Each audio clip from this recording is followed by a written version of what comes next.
Hello, my name is Jennifer Erickson. I'm the Executive Director at Columbia Access Television, and I'd like to welcome you to our first edition of Cat Chats for 2014.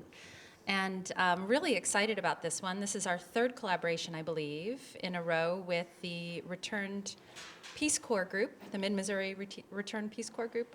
Mike, I'm sure I got that slightly wrong, but and this is Cat Chat ahead of tomorrow's film festival, the Third Goal International Film Festival.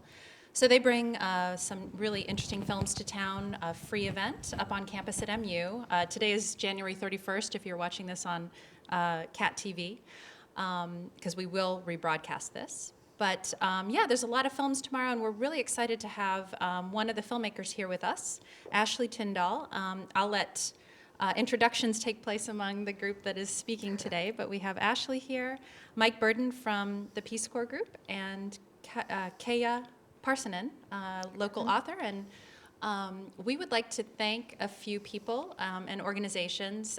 Cat TV is housed here at Stevens College, and we have a wonderful collaboration with Stevens College, and thank them very much for the space and the collaboration. The Missouri Arts Council gives us some funding for this program. Missouri Arts Council is a state agency. And then also the City of Columbia supports Columbia Access Television. So we hope we see you in our Community Media Center at 23 North 10th Street. And tomorrow at the Third Goal International Film Festival. I believe the only other notes that I have, this is meant to be an informal discussion about a filmmaker's journey. And so we're going to hear a lot about where Ashley has come over the years. And but this is informal, so audience members, feel free. I'll have the microphone. Tap me on the shoulder if you have a question during the program. You guys Jimmy is in the booth, and Justin is the floor manager. If you have any, questions or you need to communicate with them, feel free to. It's meant to be kind of an open discussion. So that said, I will turn it over to Mike Burden. Okay. And welcome to the studio, and enjoy the conversation. Thanks. Well, thank you. Yeah, and good evening. And for those of you who watch this on a rebroadcast, I guess good morning and good afternoon as well. It's great to be here with you guys, and it's just it's another great year, another great partnership, and we've had some wonderful filmmakers chatting with us, and really honored to have you here, Ashley. And I want to introduce to my left Keija Parssinen. She was born in Saudi Arabia and lived there for 12 years as a third-generation expatriate. She has a degree in literature from Princeton University and received her MFA from the Iowa Writers Workshop, where she held a Truman Capote Fellowship. And for her first novel, you may all know that out there, Columbia audience, The Ruins of Us was the 2013 Columbia One Read choice. And my wife says is a wonderful book. I see it on the shelf, so Thank you. It's on my reading list now. And she's also received a Michener Copernicus Award for her work. She lives in Columbia with her husband on the edge of a quarry in Missouri. And we're so glad that you're here and that you guys are connected. Small world. It is a small world. Very small world. Yeah, I loved it when Ashley got in touch with me and told me she was coming here for a film festival. And I just thought, oh, a winter film festival, it's got to be true false. But it was so fun to discover, no, there's another film festival that I had not yet known about. So we have Citizen Jane, True False, and Third Goal, and how cool. So it's great to have Ashley here and see her, a friend of mine from back in the day. And let me now introduce Ashley. Ashley Archer Tindall, director and producer, has produced film and television for 10 years, working primarily on independent and National Geographic documentaries. Most recently, she has produced and edited educational content for leanin.org, a nonprofit founded by Facebook COO Sheryl Sandberg, and for Stanford University. With a background in international development, she believes personal stories, artfully crafted and honestly told, are the key to understanding and confronting global challenges. In addition to her broadcast work, her short films have screened on Free Speech TV and at various festivals, including Rural Route and Rooftop Films and the Santa Fe Film Festival. Her work has been supported by various institutions, including the University Film and Video Association, the Enerson Foundation, and the Center for the American West at Stanford University. She's a graduate of the Luskin School of Public Affairs at the University of California, Los Angeles, and the Documentary Film and Video MA program at Stanford University. She received her bachelor's degree from the University of Chicago. Got the whole resume. Yeah, impressive one. She also spoke at Hickman High School this morning as well. Which is a lot of fun. Over Yeah. 100 students, was it? I don't know. I mean, we had a good showing. It was Yeah. pretty good. Yeah. You know, high school students are funny.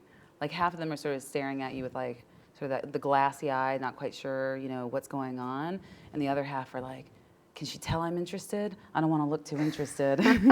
But they were responding really well to Yeah. the clip, so that was a lot of fun. Yeah. Yeah. Were they film students specifically, or? No, they were from all like Language 6 different arts, classes. yeah. Yeah. Excellent. All right, well, I'm going to kick it off. Jimmy, can we play the Before They Leave teaser? So this is, I'm working on a film called 27 Months, and I'm following I followed 3 Peace Corps volunteers through their 27 months of service. And so at Third Goal tomorrow, I'll be presenting selections from the film. It's a work in progress, so it's not finished yet, which is a lot of fun to be able to bring the work at this stage because I get a lot of feedback, especially from returned Peace Corps volunteers. It's really awesome to see what resonates in these other volunteer stories with their own story. So in any case, this is sort of a little collection of clips from the larger film, which I'll complete this spring. But this introduces you to the 3 different characters, real life people. So this will launch us hopefully into our conversation so we can get a look at a little bit of 27 months. Hi, Mom. Guess what? I got a call from the placement, and she's sending me an invitation. And I'm not sure where yet. I'm probably like 80% sure it might be the Philippines, but don't hold me to it. So this is from the White House. It says, Dear Peace Corps invitee, congratulations on your selection as a Peace Corps volunteer. That's cool. Your assignment, highlighted in pink here, Liberia. I like the challenge. I go crazy if I'm sitting around now. I feel like I have something to do, and I feel like, sweet, let's go. I loved my life. I loved my personal life. I loved my job. I was really happy, but it wasn't enough. It's kind of like what I call my one shot because I don't know if I'm going to be able to do this in 20 years.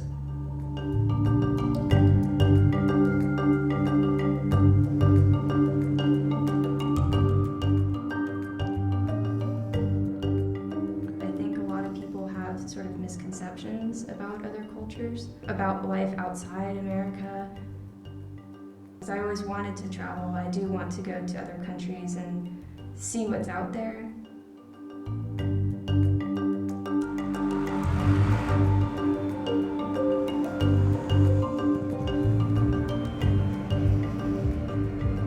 Every day I feel really grateful to be here. Not a whole lot of people can pack up and leave and quit their jobs and be able to do the Peace Corps.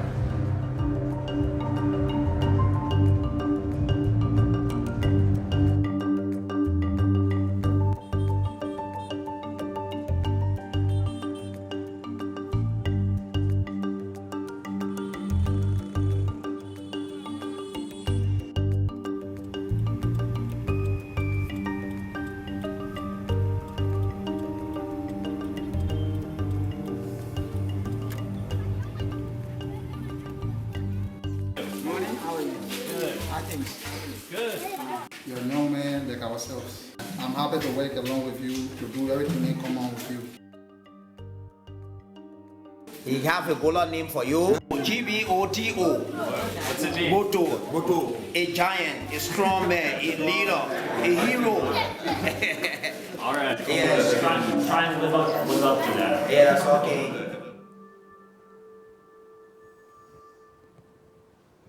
That's great.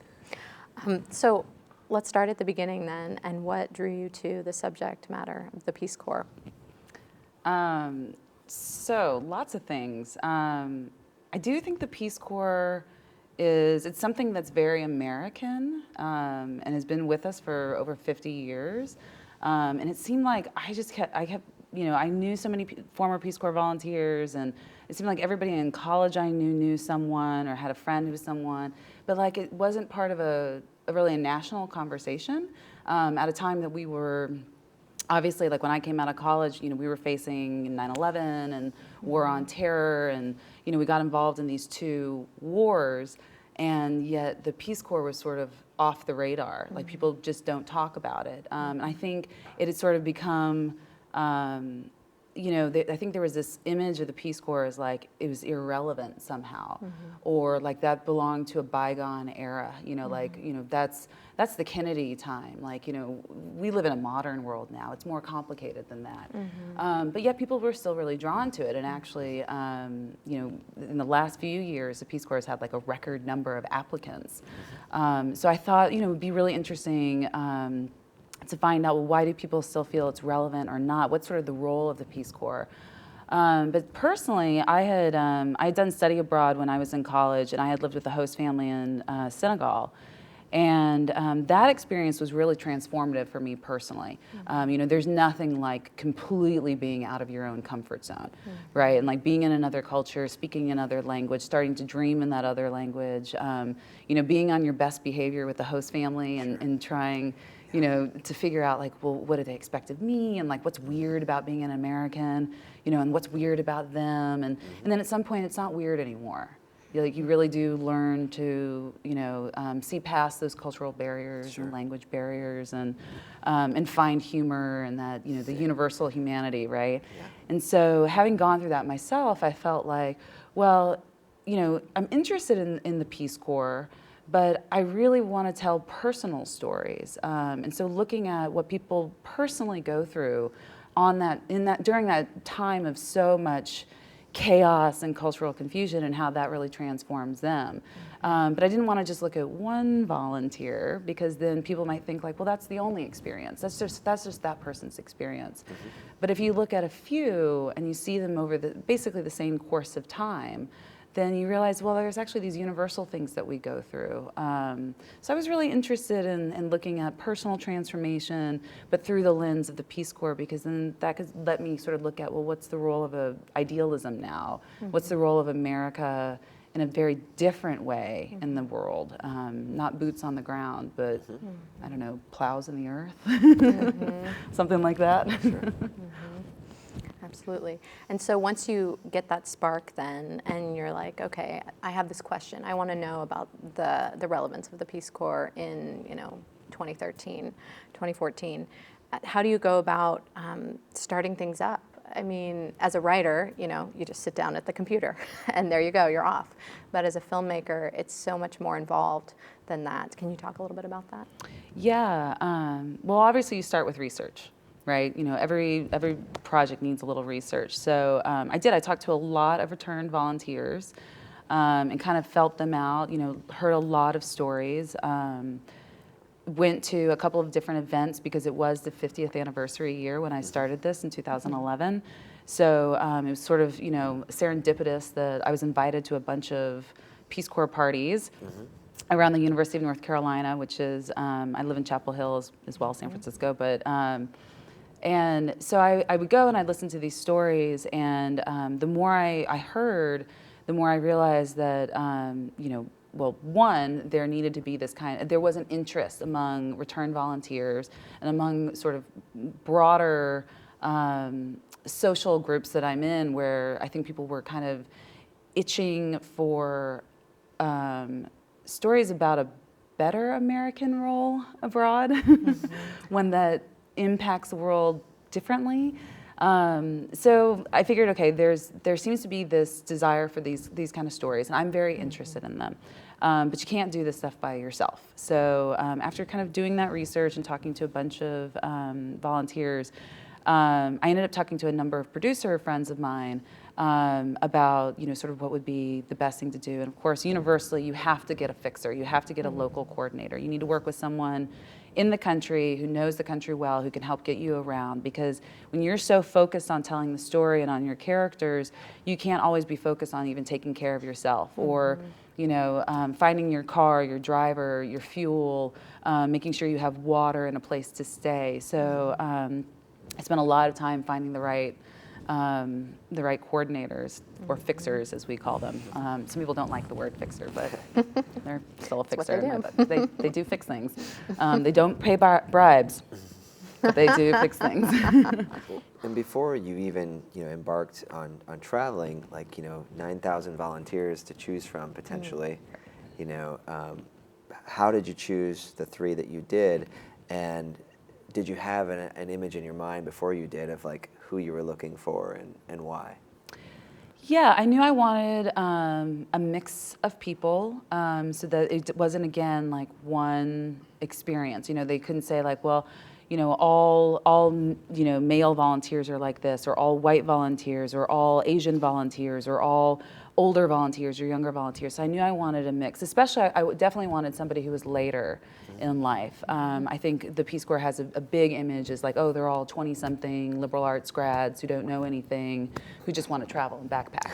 And so, well, that's actually not true. The Peace Corps is quite diverse and becoming more diverse, especially as the baby boomers age. You get actually a lot of older people who now want to go in retirement, which is fantastic because they've got a lot of skills to offer. But yeah, so I started with the University of North Carolina because I was there, and because of the 50th anniversary, I got to meet a lot of the new invitees, and most of them had not yet, they'd been accepted, but they hadn't actually received their invitation letters. And so I talked to about 20 of them, took a bunch of these kids to lunch and sort of heard their stories, and really so Andy was the first I met. Andy ended up going to Liberia. And, he's just a really charismatic guy, seemed to have no problem whatsoever with his life on camera, which is still shocking to me that anybody wants, somebody with a camera to follow them around for 2 years. Sure. But he was really very comfortable with me. He was just kind of like a little bit of an archetype. Not in a bad way. I mean, he is kind of, he's this young, good-looking athlete. He was an all-American swimmer at UNC. He tried out for the Olympic team, so he had this great backstory of sort of this, a hero, right?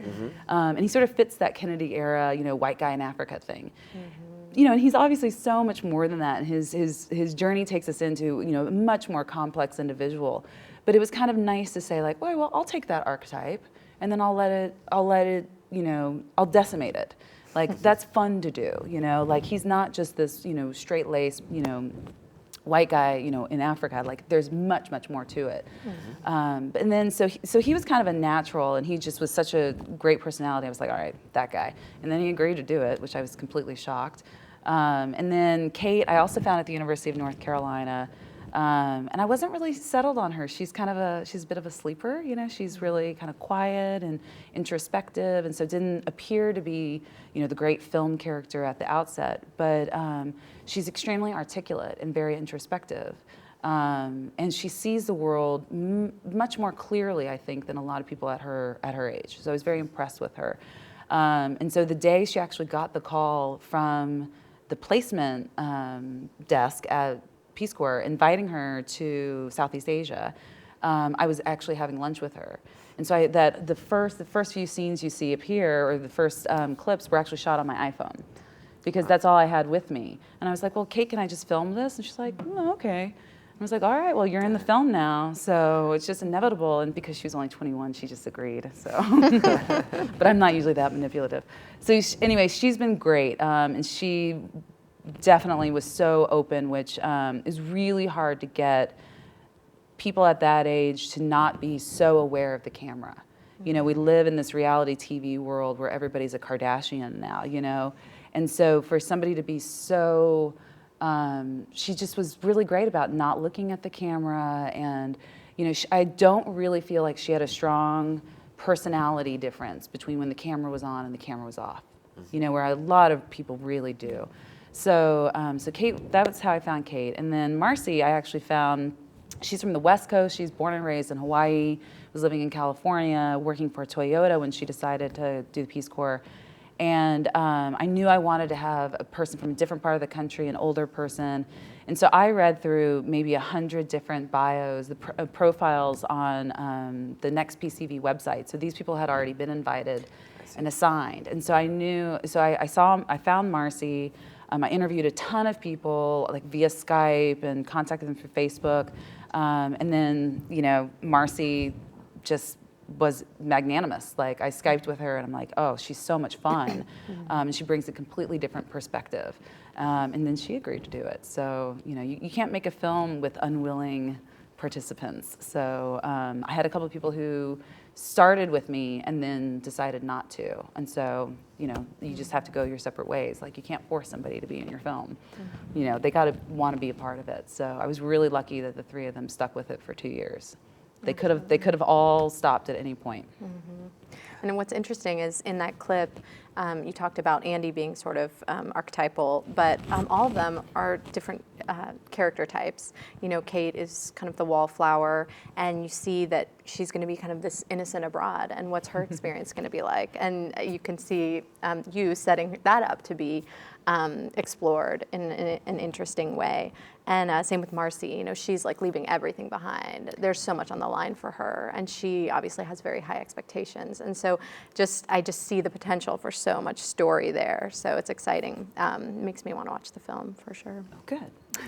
Were you going to ask something, Mike? Or? No, I mean, I'm so excited to see it. I got to see a little bit of it today, and the closing scene of actually Kate getting ready to go home on her last day, and which will just resonate universally, I think, with the Return Peace Corps volunteer community. Definitely took me back to that day. Yeah, you started crying. I did. Yeah, I did. Wow. I think you were in Mongolia, is that right? Yeah, and I'd say that, I mean, that's one of the hardest things about being a volunteer is like preparing for the time where you've adjusted to this life.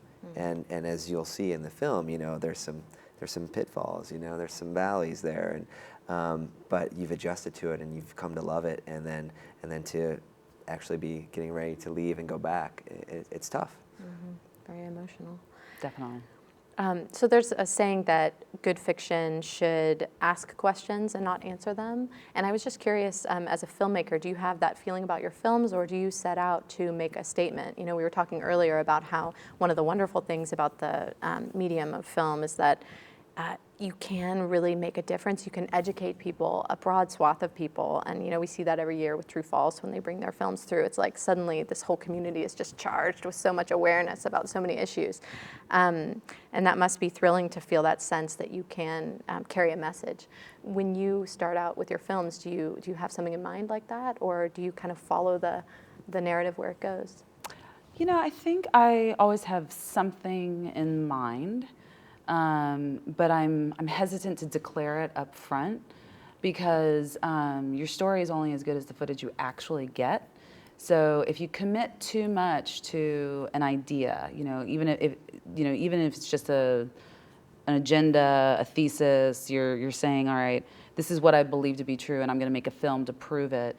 You may actually really do more harm than good. You may actually miss the real story. So I think you have to go in, you know, you might have sort of questions like, well, yeah, I kind of want to see if what I think is true, but then you have to, I mean, documentary is real life. You have to actually follow what's going on with people's lives and figure out if, you know, like the story may take me someplace else, and I have to be open to that.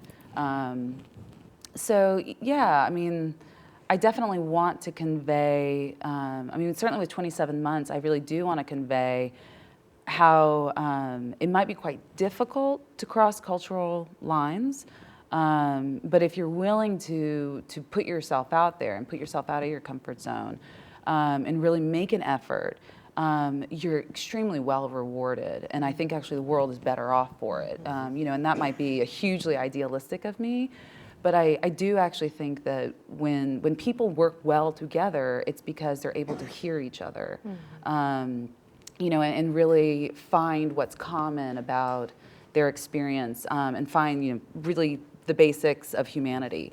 So, and the only way you can do that is really by trying to speak each other's language and share time together.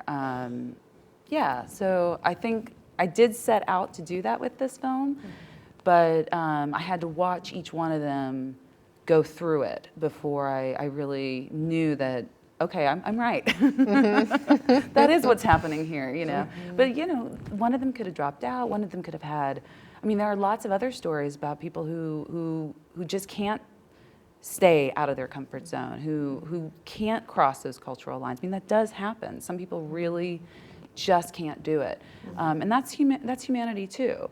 But you know, that would have taken me in a totally different story path. I would have had to address another kind of difficult question, as opposed to some of the other questions that come up in the film that are much more about you know, personal challenges that you are able to overcome, as opposed to the ones that actually you can't overcome. So, yeah. How did some of the earlier work that you've done impact or or inform this project, and particularly with a background in international development and I know some of the other sort of social justice issues that you've covered. Yeah. Were you thinking about those things as you were making this film too? Or? Yeah.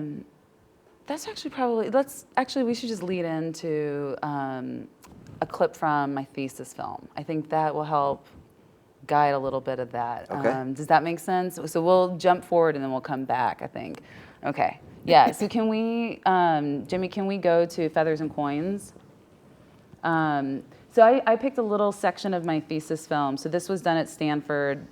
I picked it because every film student, your thesis film is actually a whole lot more about failure than it is about success. Not that it was a totally terrible film, but I went to look at a community in northern New Mexico. It's the Puaque Pueblo. And northern New Mexico has had this explosion of Indian gaming. So along I-25, there are 15 casinos in basically a 50-mile corridor. So that has a huge impact on a rural community. And so I was really lucky to go to the Puaque Pueblo and look at what's going on in the Puaque community, which is a very diverse community of Native Americans, Hispanos, or like native-born Hispanics, and then the whites, the Anglos in the area. They call themselves Anglos. So that community. And so anyway, this is like a 6-minute clip, which sort of introduces you a little bit to the backstory of the Pueblo and the, anyway, we'll watch the clip first, and then I'll talk about it. When I was growing up, it was predominantly Hispanic, and there was a lot of resentment towards the Pueblo Indians. They referred to us as dirty Indians, all sorts of very derogatory comments. Many of the tribal people were wanting to drift away from using their traditional language and not participating in tribal rituals and ceremonies. And then when they would have an opportunity to seek employment outside the tribal community, they would rather identify as being Hispanic or African American versus being Indian. The Pueblos at that time were under the very dominant control of the Bureau of Indian Affairs. And so there wasn't any real desire to encourage the tribes to do economic development. The people had a lot of problems with not graduating from school and falling into substance abuse, a lot of alcoholism. So it was kind of a depressing situation as a kid. I left the Pueblo not thinking I would ever come back because of the social situation and the lack of activity and opportunity. I had a calling for me to come home. Despite there not being any financial opportunity here, despite all that, it was the right thing to do.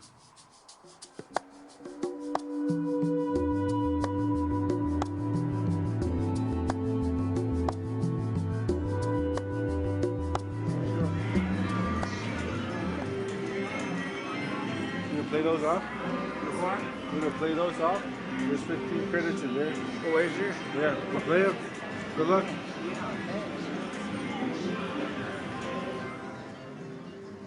I grew up in Taos.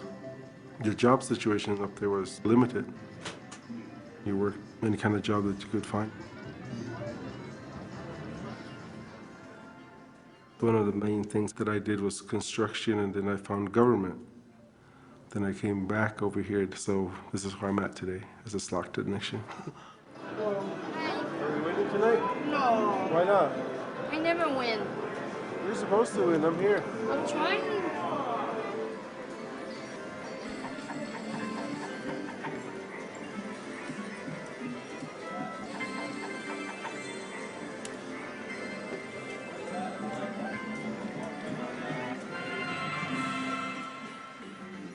It's been a big change from like a 1-lane road to 2-lane roads to dirt roads to everything being paved, whitened, concrete all over. This helped out a lot. See, I watched that as a student film. I'm like, oh my God, all I see is my mistakes. Like, oh, everything I don't like anymore. So yeah, like making this film, so that was kind of like a section of the film that's very much about the Puake tribe members explaining kind of like how they're very excited that this change has been quite good for them. And then a whole other part of the film was about how everybody else in the community was like, this is awful. And so I was trying to balance both sides the whole time because I really wanted both sides to talk to each other. And like they weren't talking to each other. So I was like, well, surely as a graduate student in film, I can make a film that makes this whole community happy, right? Oh no, no one was happy. No one was happy with the film. Everyone was like, you don't have an agenda. You're trying to be too objective. You're trying to take all sides. It's too long. You're trying to shove everything in. And so I learned so much about how not to tell stories, right? Because it's long and it's boring and there's too much in there.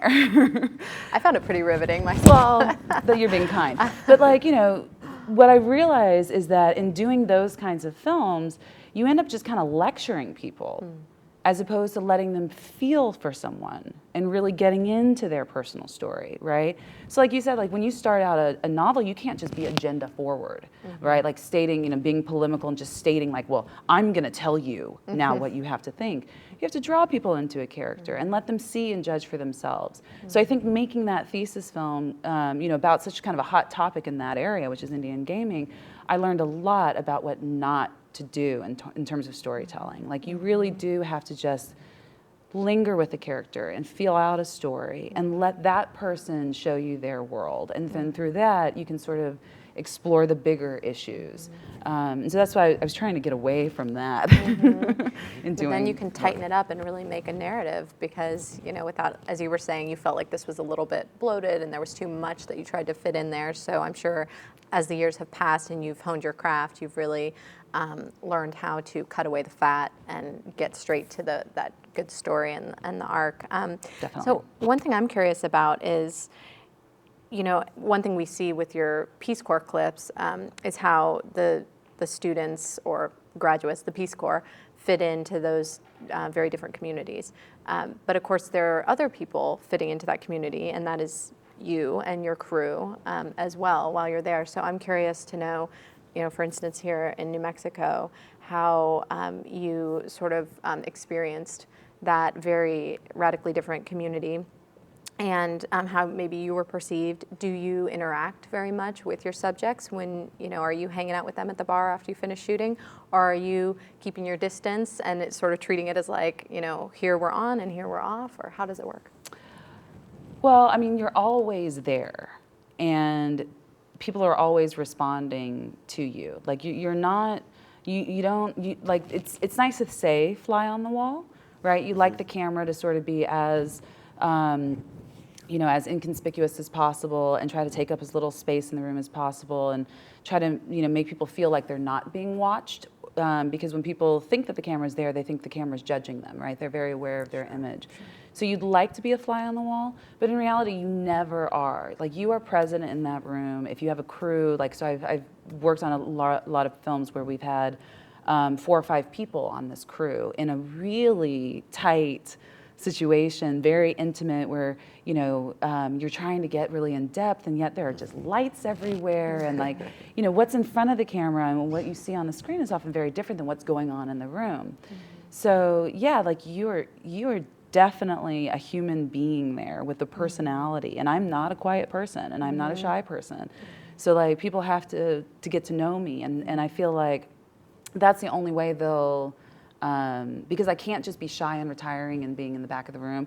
I do a lot of forward work where I let people get to know me and ask a lot of questions, and you have to develop a lot of trust and engender those good feelings before they ever let you film them.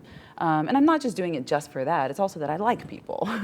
You know, and I want them to like me, and I want to like them. I'm really interested in people. So it's not just because I want to be able to film them, although at the end of the day, that is my job. That's what I'm trying to do. But I find often, like in these communities that I'm working with, and certainly when I went into the Puaki Pueblo, because rightfully most Native American groups, you know, have very little trust of outside media, especially, you know, a white woman and a graduate student. Like, who was I? You know, you have to be really, I am really interested in their story, and you have to be able to tell them that, and also to say that you want to advocate. You know, you want to bring a story to light. You want to shine a light on what they're going through. And to be an advocate means you have to hear them out. So before I can ever really film, I actually have to hear kind of the whole story, to really hear their point of view, and then, you know, try to represent it well. Even if I don't agree with it, you know, I have to be able to represent it, you know, on film. So yeah, you do a lot of forward work. There are a lot of phone calls and emails, a lot of sit downs. You know, during the 27 months, I had a lot of tea with people. You know, yeah, you do a lot of goodwill work, just basic conversation before you ever pull out a camera. And I missed a lot of good scenes because of it. You know, and I had a lot of people who were like, "Why aren't you filming yet?" Like, "Why are you sitting here talking to me? You should be filming this." Like, "Oh, okay. Well, next time I'll just show up with my camera rolling." But, you know, you have to tread very carefully. So, yeah, I mean, definitely forward work. That's the key. There's a lot of real natural authenticity then, though, to the medium, which, you know, again, I hate to keep going back to fiction, but that's, you know, I feel like an author can sit in his or her office and write a book without ever venturing out into that world that they are creating. And I experienced it myself in writing The Ruins of Us. You know, I could not go to Saudi Arabia. I didn't have the visa. You know, of course, I had lived there and I had returned for research, but there was a barrier there. And part of it felt inauthentic to me to be so removed from the community and to be writing about it. And so it must be really gratifying in some ways to dive in and really get your hands dirty and be there and to represent, you know, as honestly as you can these very different communities. Yeah, and sometimes you have the benefit of being able to spend more time in the community, and so you're able to see more. The more time you're there, you know, and I think the camera reflects it. You know, by the last time I was in Liberia, I was looking at Liberia very differently than 2 years previously. So I was in Liberia 4 times for this film, and every single time I started to see something I hadn't seen before, right? Which I think a lot of volunteers or people who've lived in other cultures, like, you know, of course, after a long period of time, you totally see that place very differently. You see details, and you hear things, and you taste things differently, and you get accustomed to things. So the camera reflects that, and the film reflects that.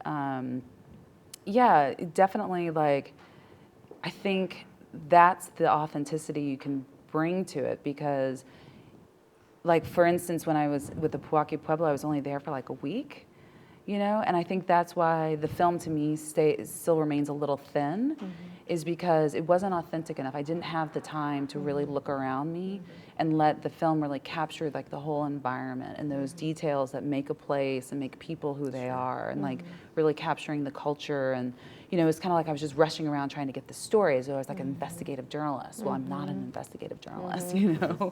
I'm a filmmaker, and that takes time. So yeah, I mean, I think the more time I can spend in a place, usually the more authentic a film will feel. And I've worked on a lot, like when I was on National Geographic documentaries, we never had that kind of time. You're in and out so fast. So, you know, and you're mostly doing talking head interviews, which are quite different. But we'd go out to get B-roll, and we didn't even know what we were looking at most of the time, because we'd just gotten there. It was like you get off a plane and you go and shoot, you hope to get something, and then you go back home to the States. You know, so a lot of that always felt inauthentic to me, because we didn't often know where we were. just So- kind of thrown in to spice things up and make whatever location you were in seem exotic.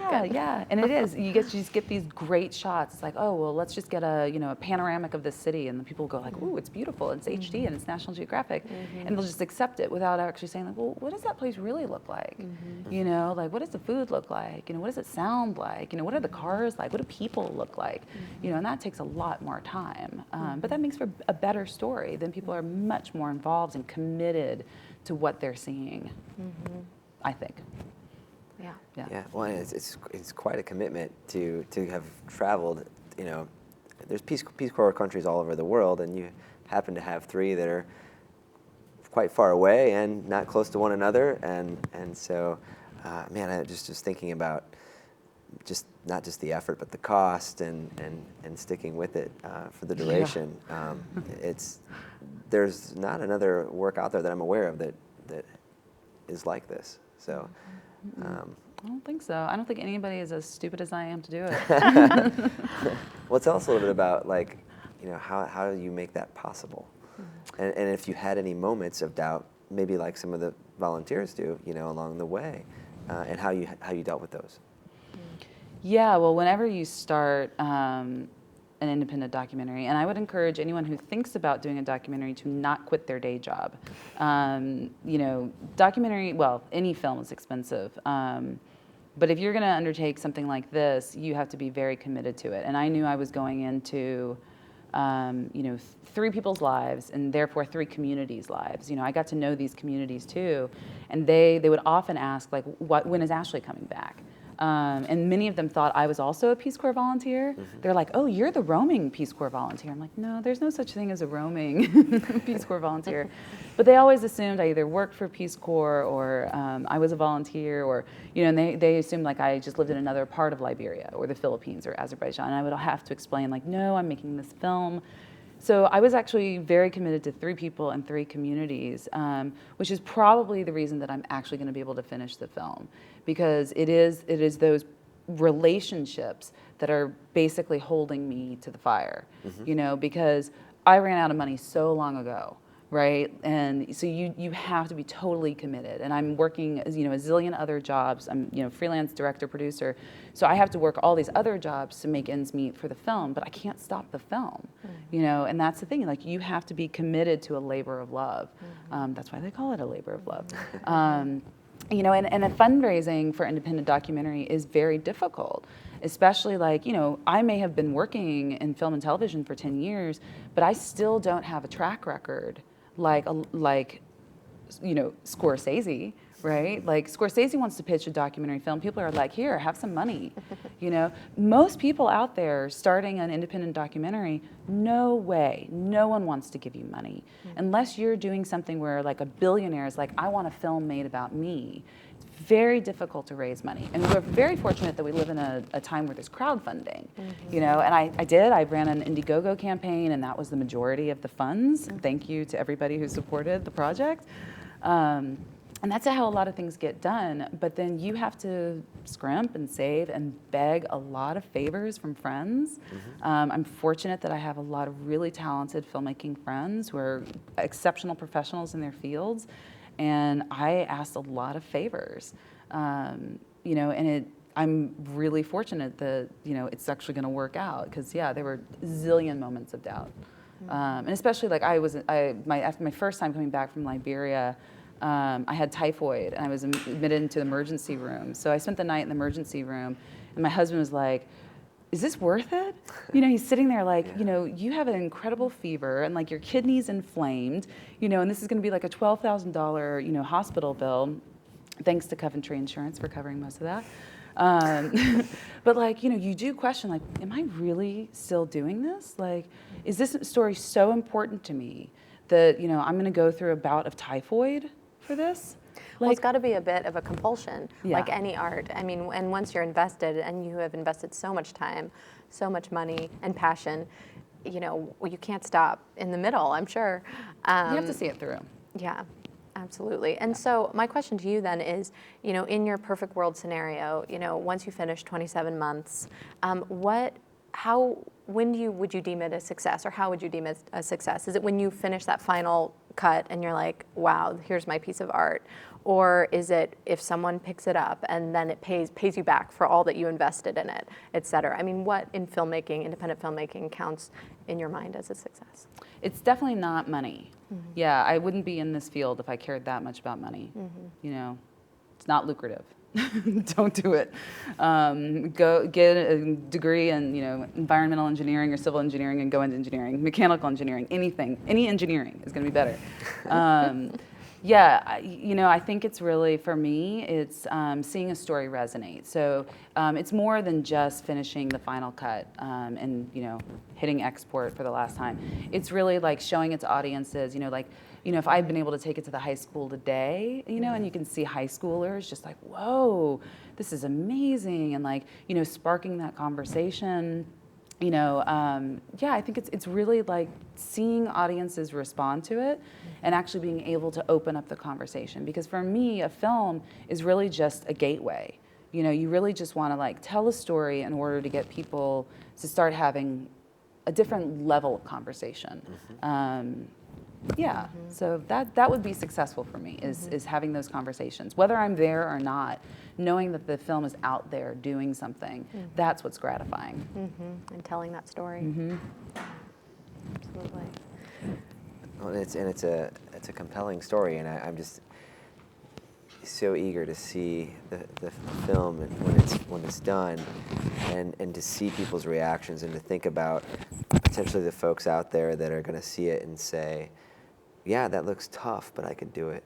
And I want to gain the perspective that those folks, or I want to have my own experience in a culture. It's not going to be just like theirs, but I'm willing to take that plunge, you know, and among several other reactions that it's going to evoke. But some certainly people will be turned off. Yeah. Some people will be like, not for me. I am not going to do that. And that's totally fine.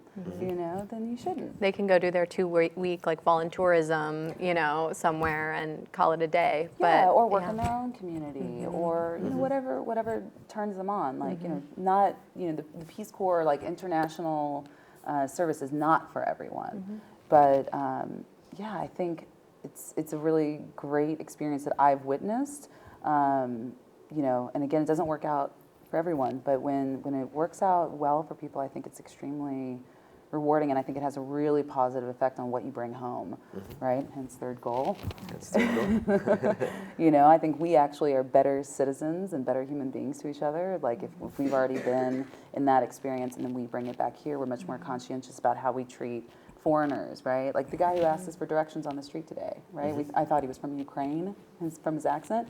It's like we did a niceness. We did a nice thing for him, you know, and it was very minor, but it made his day so much easier because he's a foreigner in this country with very limited English. We just helped somebody. That's all we did. You've been lost and uncomfortable and yeah, and it's like if that is so simple. If feels. you can just help somebody who's lost, that is a really nice thing to do.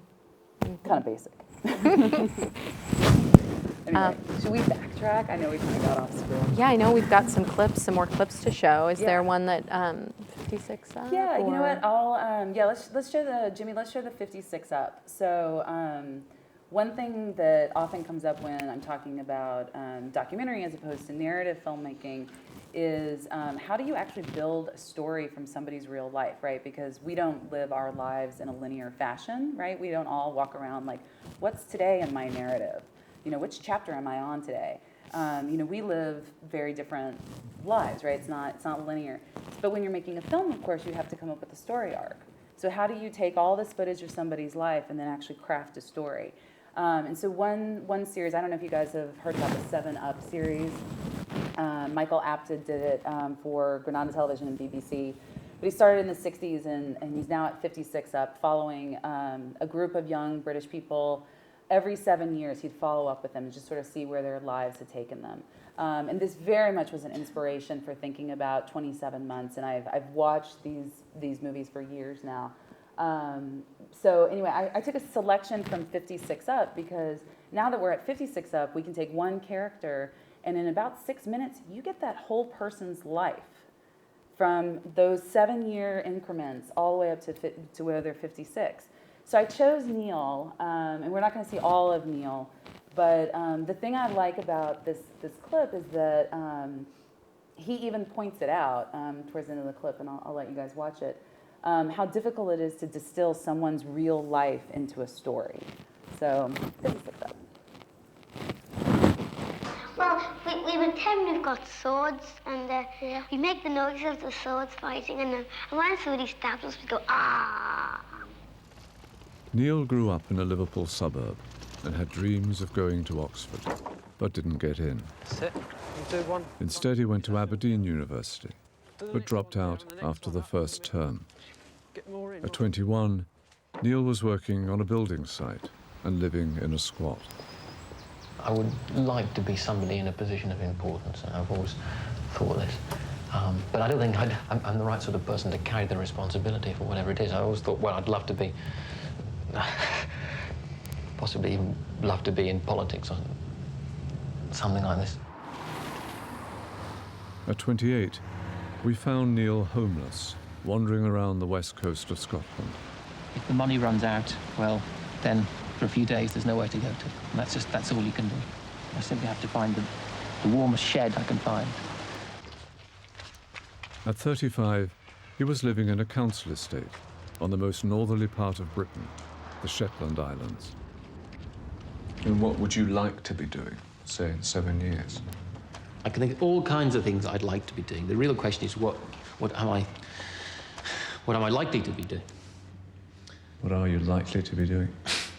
And that's a horrible question. I tend to think the most likely answer is that I'll be wandering homeless around the streets of London. I'll just point out some of the considerable disadvantages. First of all, they are geographically... At 42, Neil had moved to London and was a Liberal Democrat on Hackney Council. While I was in Shetland, I felt very strongly that I should become involved in politics, simply because I felt I was not achieving anything in the ways I really wanted to. By 49, Neil had left London, moved to Cumbria in the northwest of England, and was a Liberal Democrat member of his local district council. Thank you, Chairman. Fairly simple. It was a committee decision, a majority decision. His own group on the establishment committee agreed with the decision. Councillor Hughes? Well, for Councillor Nine's information, Councillor Cook has reconsidered his the opinion he ventured at that meeting. Here we are in the centre of the ward I represent on the council. These are our public toilets.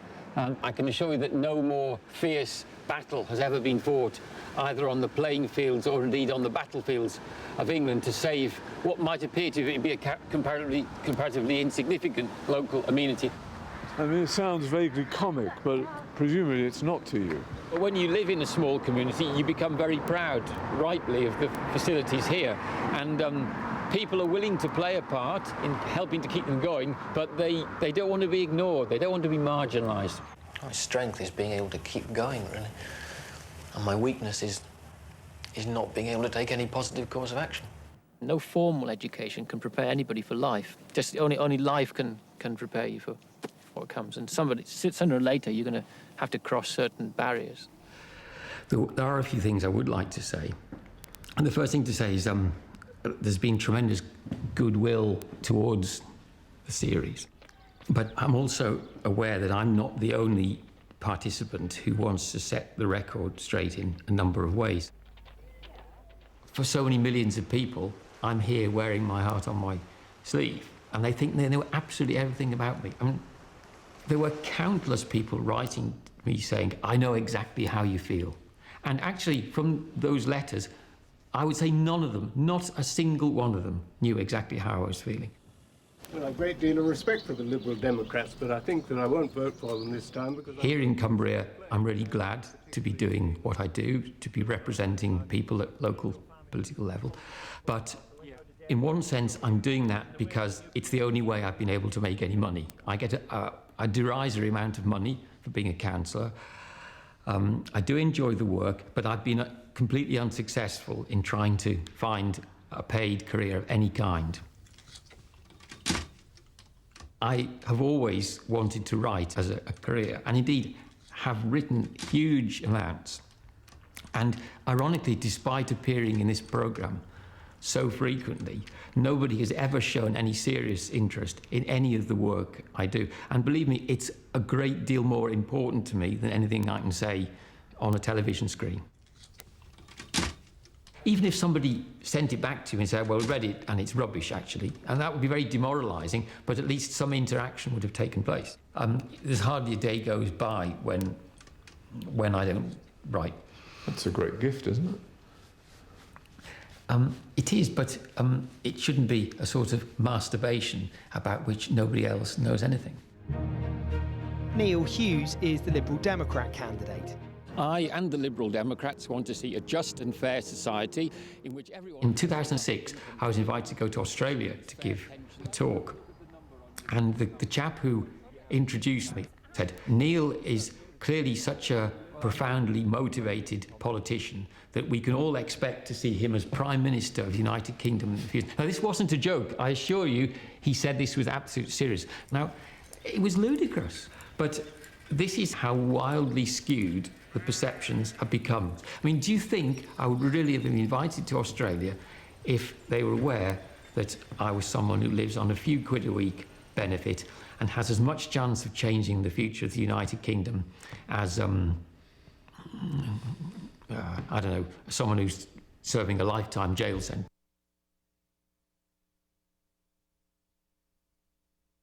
So interesting. It's like the Australians were trying to thrust on him their own narrative arc. Like they wanted him to be this, remarkable success story.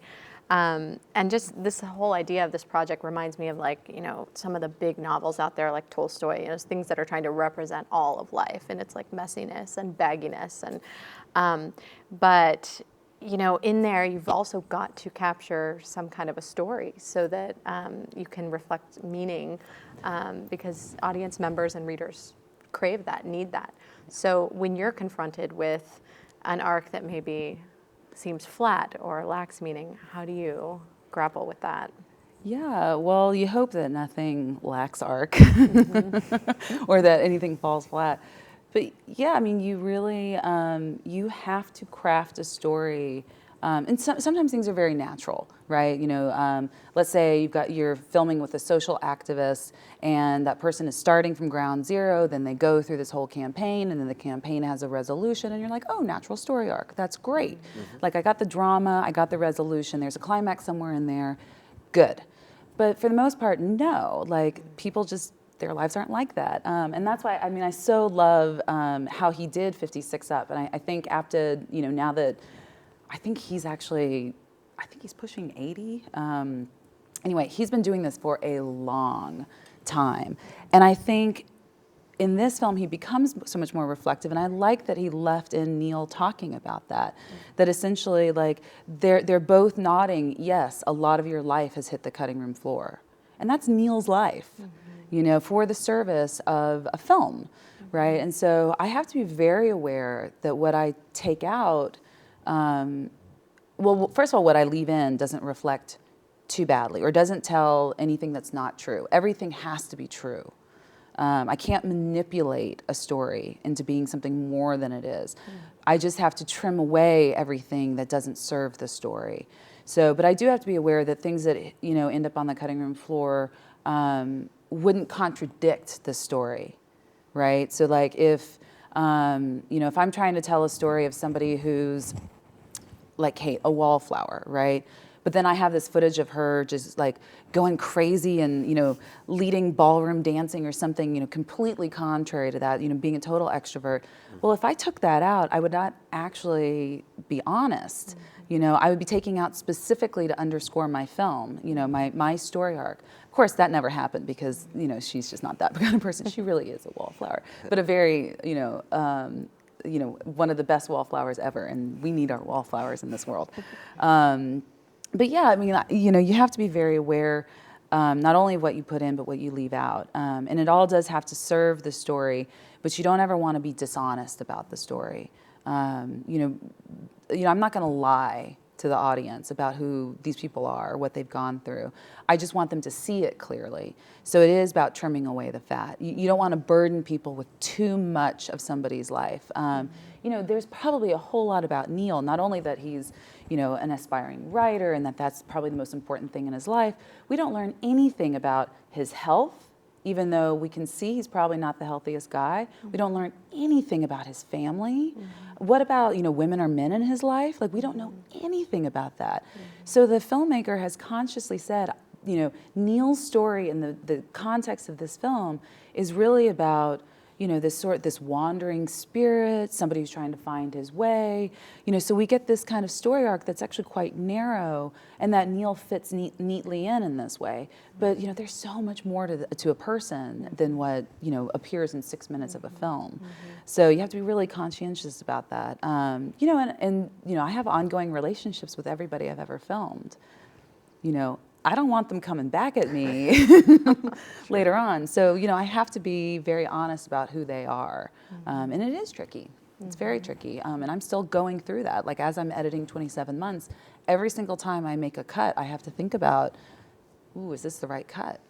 You know, like this might make the storyline a little bit more dramatic, but, you know, am I being honest about what's going on here? Are the 3 volunteers, and are they involved at all? Not that they would be editing per se, but like, have they said, can I come in and watch what you do? Or like, what's been their questions that they've asked you about the editing process and their concerns perhaps? Well, yeah, they're all concerned, rightfully concerned. And everybody who ever lets somebody make a film about you, you should be concerned. You know, because you are trusting someone with your story and your image, you know, and especially if you have ambitions for your image, you should be really careful. But no, I mean, one of the ways they agreed to be a part of this film is that I would agree that they would get to see a fine cut. So in filmmaking, you know, we have a rough cut, a fine cut, and a final cut. And so at rough cut, you're really, you know, trying to flesh out the story and figure things out. Well, I don't want them to see that too soon, because there's stuff that maybe I haven't committed to. And there might be things that maybe don't reflect them in a particularly positive light. Like, you've seen a particular clip that I showed you that I will not be showing tomorrow, because it's not positive, and I'm not sure I want to show that side of this particular character quite yet. I have to be really careful about when and if I use that particular clip that I showed you, right? Sorry to be so cryptic. I don't mean to be so cryptic. But yeah, you know, they all get to see basically right before final cut. So, you know, when you move from rough cut, which is fleshing out your story, into fine cut, you're really trimming away a lot of the fat. And then at final cut, you've put in your music, your graphics, all the finishing stuff. So at fine cut, that's when you've really committed to the story. And that's the moment that I'm actually comfortable with letting them all see it. And I agreed to let them all do one editorial review. So if there was something that they were dead set against, like something that, you know, they felt would be harmful to their host family, to their families here in the States, you know, harmful to themselves, which I seriously doubt. Like, you know, they're all extremely, yes, there's some stupid moments. They make some blunders, but we all make blunders. And that's sort of the way I've explained it to them, is that, you know, if there's a moment where you feel like, oh God, I look awful there, like, and I'm saying something so stupid, don't worry, you're redeemed in the end, because you come so far at the end that even you're laughing at the person you were, you know, 20 months ago, when you were still fresh in this place. So in any case, yeah, I mean, I think a lot of filmmakers, you have to have that discussion with your subject up front, because it is their life. They have to live with it. I'm not the person on camera. They are. How hard for them to see their journey, sort of warts and all, you know, writ large for everyone to look at and to judge. So obviously you're very conscientious and compassionate towards them, and thoughtful in what you throw up there. Yeah, I mean, you have to love your characters, you know, whether they're fictional or real. Like, if you're not compassionate about them, then why are you making a film about them? You know, like, you have to be committed to their lives and representing them well. Now, I'm not going to shine, I'll censor my own language, but like, I'm not going to spin it so that everybody's happy and lovey and we're all having like cultural bliss and, you know, isn't Peace Corps amazing? Like, no, in fact, there's a lot of like very negative stuff that happens. There's a lot of stuff that even Peace Corps should address in its own program, you know, and, you know, I let what's happening to the characters, I let them explore that. That's not the point of the film. The point of the film is really what they go through. But there's a lot of stuff that's quite negative, but they have to work through that, and you have to see them work through that in order to get to the other end, which is what I hope most people will want to do. You know, like without effort, you know, you never get reward. Mm-hmm. So it's part of what you have to go through in watching the film is really seeing sort of these low moments. And so, yeah, when they all see it, it's going to be tough. Mm-hmm. But hopefully they're, you know, when they walk away from it, you know, they might have a few changes, and we'll have to always discuss what changes I'm willing to make. Mm-hmm. You know, it's still my copyright, and like that's, you know, as an artist, you're always doing that push and pull. But of course, I want to respect, you know, if there's something seriously uncomfortable for them, of course I'm going to respect it, and there's, I'm sure, a way that we can work it out. But yeah, it'll be really interesting to see what their responses will be to the final film. Mm-hmm. And what stage are you in right now as far as rough cut, fine cut, final cut? So I'm building my rough cut. So it's a fun time to be here at Third Goal with it because I can show these sections of the film. And so for tomorrow, I have these 4 sections of Kate's experience in the Philippines. So you get to sort of see the story arc being fleshed out. And that'll be fun to have the audience reaction because they'll start to see where I'm going with the story, but they're still a little fat on the bone there. And so it'll be interesting to see what they think is, you know, more relevant or less relevant or what really resonates with people. And it's very helpful in the editing process because you can start to see where people flag and lose a little interest, or where people sort of perk up, you know, and they're responding to the character, they're responding to what's going on the screen. And that's when, you know, you've hit some pay dirt, like, you know, that's what's resonating. Mm-hmm. Because, you know, in the edit room, what resonates with me isn't always what resonates with an audience. Mm-hmm. Or, you know, because I know these people so well and because I was there, sometimes I'm committed to something, like a certain shot or a certain scene, that people are like, I don't really get what that's about. And I'm like, oh, but you see, it's this and this and this. And it's like, well, if I have to explain it outside of the film, it shouldn't be in the film. It needs to stand for itself. And so that's why it's really nice to come with, you know, basically building a rough cut. And then I'll be at fine cut probably within a couple months, and then hopefully the film will be done sort of May to June, depending on finishing funds. I still have to raise my finishing funds. So yeah, it seems, as one who is not familiar with the editing process, that's very, very quick. Well, yeah, once you start, you can't stop. Yeah. You know, like it's a creative flow. Like it's really, you can't just like pick it up on weekends. Mm-hmm. You know, like it's too hard. Like if you're, I think also because when you come back at it, every single time you sit back down at your edit system, you're looking at it with fresh eyes again. Mm-hmm. And then you do a lot of reversal and you end up start undoing a lot of what you've done.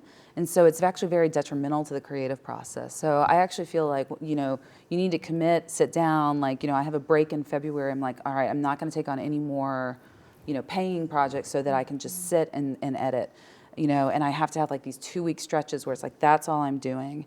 Mm-hmm. And then hopefully I'll also work with another editor because I actually think that's a really good process too for a director to pass off to an editor so that they can start finding things in the story.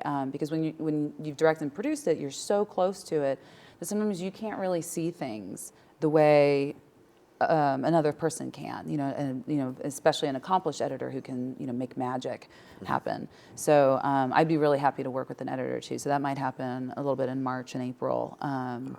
Yeah, which hopefully will then really tighten the story and bring in some elements that maybe I'm not even thinking about. You know, filmmaking is very much a collaborative team process. So you have to be willing to sometimes let your work live in somebody else's hands for a little while.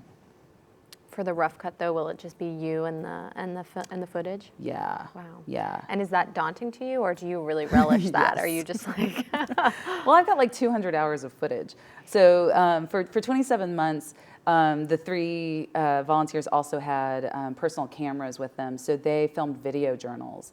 So I have video journals for 2 years, and some of it is just awesome, and some of it is like I want to like eat my own heart. This is so awful. You know, like if I have to hear one more tedious thing about, I mean, there's everything from, you know, the state of their GI system to like what they ate for lunch. And like, you know, I love it and it's great and it's part of the process. And I'm sure I'll have to do some sort of montage of like the really boring stuff that happens in Peace Corps. But yeah, there's sort of a level of detail that there's no way the film can go into, otherwise everyone will be asleep. So yeah, I gotta comb through all of that. And I've picked through a lot of it, especially for Kate, so that I could show tomorrow. And I think people will kind of get, you know, a lot of, I mean, it's so wonderful because they have that direct connection, right? Because it's a video journal. It feels very confessional.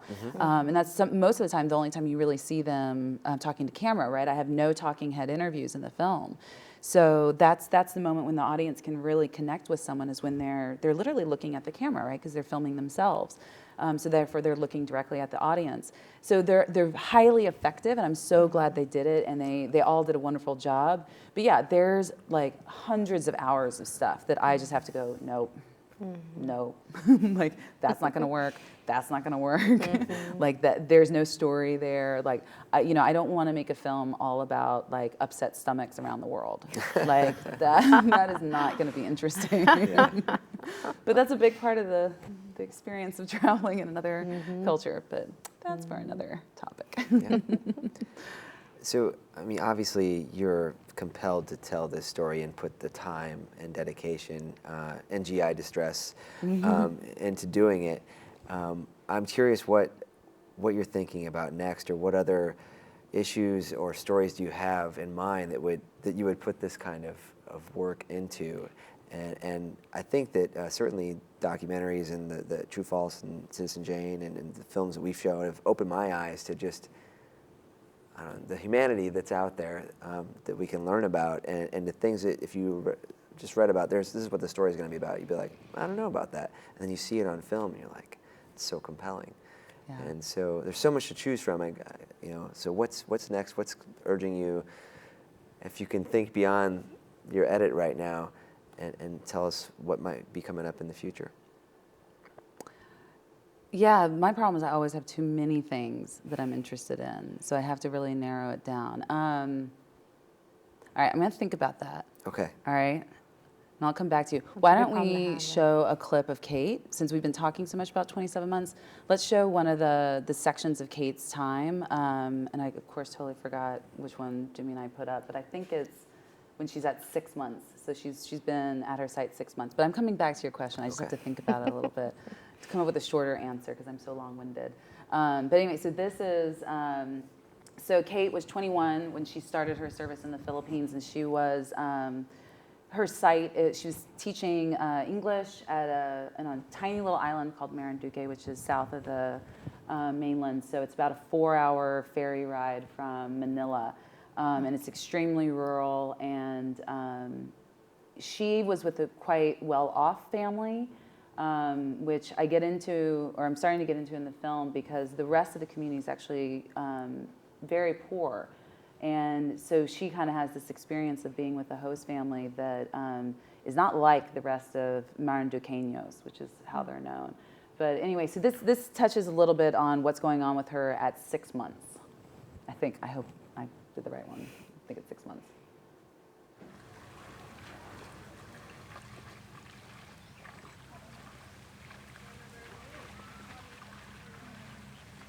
The pace of life here is so much slower. People are not in a hurry to do anything. And they almost can't be in a hurry, because the chances of anything happening immediately are slim to none.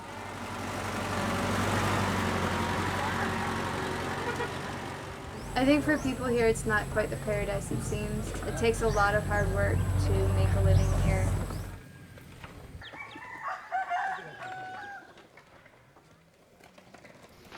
Where do I start? So I think I still have a lot to learn. Being with the host family, you learn pretty quick about different things because you're seeing it firsthand. My nanay is Emmer. My tatai is Eddie. And they have 5 kids.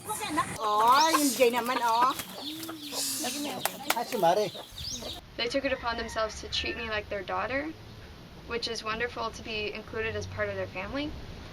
But at the same time, I am 22, and I'm used to a great deal of independence in the United States.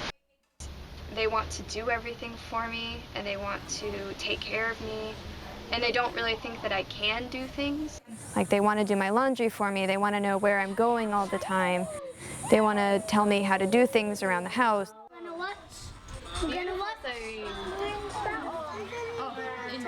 I was fine being treated as their child, as a part of their family, but then being treated as if I were a child was difficult for me to overcome. I think the third week I was here was probably the hardest. It's hard to really explain why now, but it was just a really rough time. Don't be shy. I'll be here for 2 years.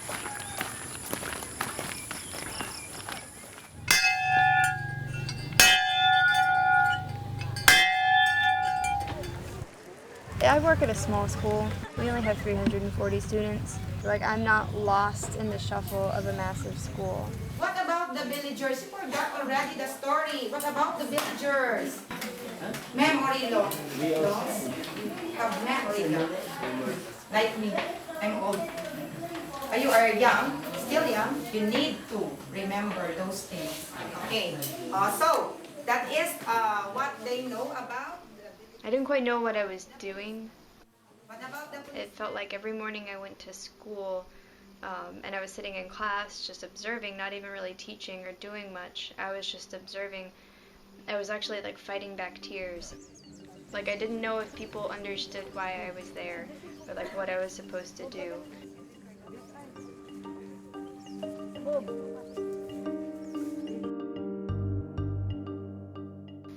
At my school, there are only 14 teachers. I think all of them are older. All of them are married and have children. They weren't really trying to get to know me. They weren't talking to me very much. Like, people didn't know how to handle me or how to treat me. But it just came across as like, nobody cares that I'm here. And then I would go home and be with my host family, and none of them would really talk to me either. Like, I'm still an outsider, even though I'm inside the family. How can I stay here for 2 more years if this is how it's going to be? You know, I'm sort of fending for myself and like living here, but not really being a part of anything.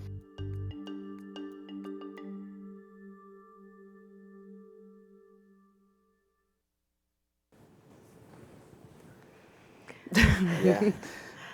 How much time do we have left? Do we have time We for don't a have few a whole more? lot of time left, so Okay. maybe we should open to questions. Okay. Does that sound good? Yeah, does anybody have any questions? I'm happy to go anything from very technical all the way to, I don't know, future of film, whatever. We can get metaphysical. Do you guys have any questions? How did you interact with the Peace Corps? Did the Peace Corps is pretty controlling for Yeah. most of us, and they just let you come in and film whatever you want and not put any constrictions on you? It's a good question, yeah. I mean, whenever you're doing something that involves a federal agency, it's pretty tricky. I mean, I did my due diligence as a producer. Like, I worked for National Geographic. I called Peace Corps before I even started the film, and I don't know if you remember this, but a few years ago there was a ABC 2020 expose about sexual assault in the Peace Corps, and they were getting a lot of negative press. And so Peace Corps was like, we're just not into, like, we just can't even have this conversation about a film. They absolutely thought that I was going to go digging up some dirt somewhere. And I was like, you can't really stop me. So I'm just going to go ahead and do it. And so, because of the nature of the relationship between the volunteer and headquarters is, obviously they're paid by headquarters, but the volunteer can give their own private assent.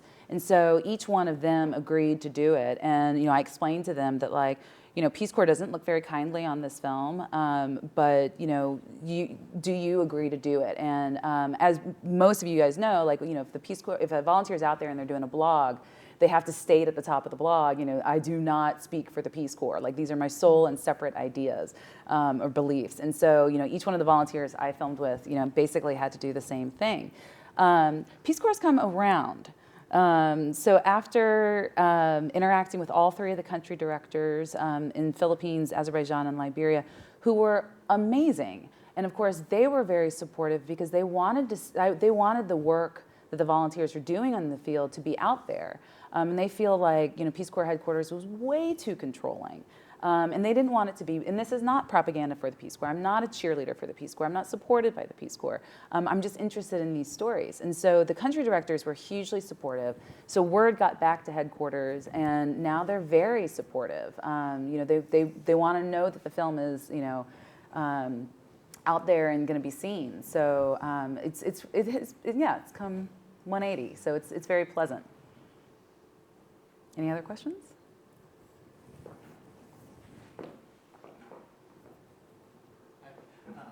To know how your experiences in those 3 separate countries shaped your ideas about the Peace Corps. What your opinions, your thoughts were about Peace Corps going in, and how it differs now, perhaps. Yeah, well, I definitely learned how different Peace Corps programs are. Every country has a really different mandate. The country itself has to invite the Peace Corps in. The country itself is usually the one to essentially say, we're going to allocate our resources like this.